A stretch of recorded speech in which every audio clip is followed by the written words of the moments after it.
Hey, how are we doing? It's Ben from Hikvision Networks and Security. So today we're looking at Hikvision's Gen 2 4-megapixel color view turret camera, now with LiveGuard.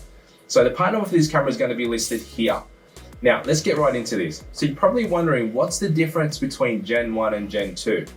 Well, Gen 2 now has AccuSense technology and LiveGuard built in, giving it the ability to identify and categorize between humans and vehicles, enabling the user to program, schedule, or activate smart functions of the camera, such as its flashing lights or audible alerts. So let's take a closer look at this camera. The camera itself is made mostly out of metal with an IP67 rating and has a built-in white LED with a range of 30 meters to illuminate, dimly lit environments. This camera is also capable of recording internally via its micro SD card and allows a 250 gig storage, meaning you can record directly to the camera instead of an NVR. Now, the model we have is a 2.8mm version, but it's also available in 4mm and 6mm. Now, let's take a look at some Dory specs here. So, according to Hikvision, it's able to detect at 65 meters, observe at 21, recognize at 13, and identify at 6. So, but before we go and check out the performance of this camera, if you're new to this channel and like what you see here, be sure to hit that subscribe button and give us a thumbs up. Any other questions or comments, don't be afraid to hit us up in that comment sections below.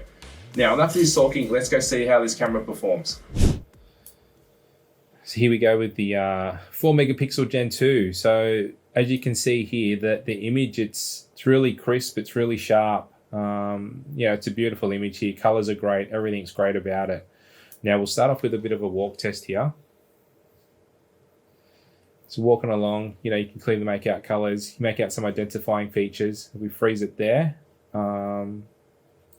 it's what you expect from a camera in a daytime image. We'll continue along. Next one we'll do is a close-up walk test.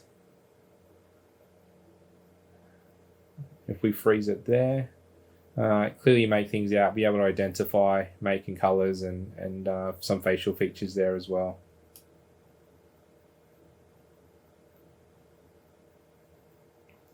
We'll zoom into the car on the left. So number plates aren't exactly super crisp and clear, but you can make out and read the letters. Zoom into the right. Once again, same thing. Not super crisp and sharp, but you can make out and identify numbers and letters in that particular point. And then what we'll do is we'll zoom into the middle number plate. Struggling a little bit here, but we can still make out the letters and numbering at that particular distance. And then in the tree line, a little blur and softness when we start zooming in. So what we'll do is we'll jump into the nighttime shot. Now this particular shot has the white light on. So purposely turn this white light on so you can see what it's like if you've got really dark ambient lights. And from that you can already see that the number plates are being reflected upon from that white light. But overall it's still a great image. So walking along here, you can see motion blur isn't as bad as it normally is, but overall there still is that motion blur, and all you're going to be able to do is basically identify colors.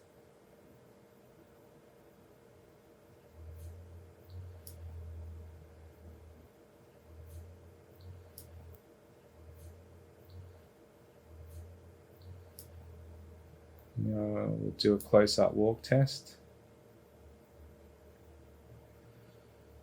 If we freeze it there, at this particular distance, you can start to make out some features and facial features, but clearly you can see colors of what a person may be wearing.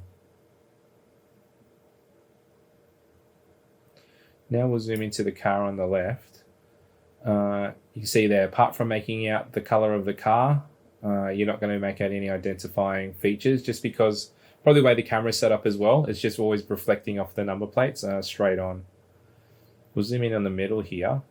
It's not too bad, but you're not going to be able to make out any lettering or numbers either. And then we'll zoom in on the right. Same thing. You can try to see some numbers here, but just with that white light reflecting off the number plate, you just miss all the detail.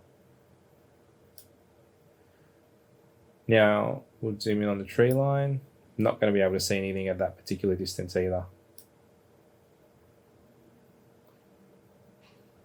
So on this next shot, this is actually the white light turned off.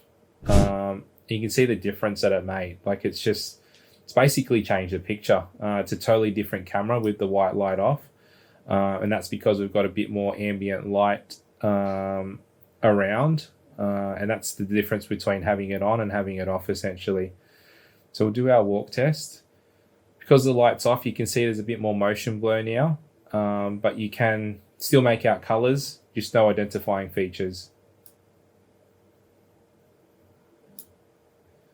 Next step, we'll walk up to close to the camera, about 3 to 4 meters away. We'll freeze it there at this particular distance, and if you're still, you're able to kind of make out identifying features and also colors. We'll zoom into the camera on the left. Now we can kind of see numbers and letterings because we're not getting that reflection. It's still not 100% clear, but you can make it out. And if we jump to the right, you can see this particular case, maybe because of the angle, you can make out the letters and numbers a lot easier. And then we'll zoom in on the middle. Won't be able to see anything at that distance at all once again.